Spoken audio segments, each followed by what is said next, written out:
today I'm going to teach you a winning strategy in my favorite board game, War of the Ring, which is an epic two-player fantasy war game set in J.R.R. Tolkien's Middle-earth.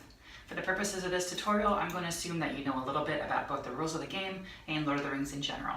And this strategy is specifically for the shadow player, the one who controls all these red forces on the board, and whose primary win condition is to capture 10 victory points worth of strongholds and cities.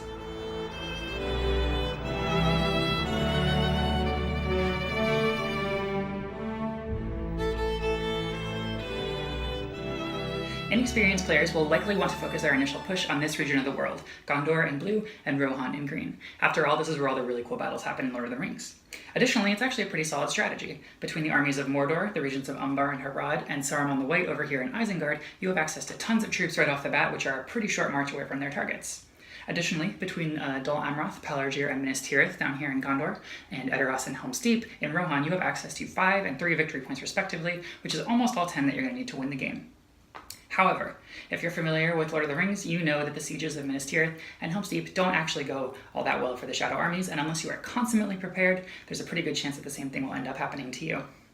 This is because attacking the regions of Gondor and Rohan means attacking two nations that the Free Peoples player can pretty easily rouse to war, muster additional troops in defensive, and play some pretty nasty combat and strategy defense cards for, which make your life a lot more difficult.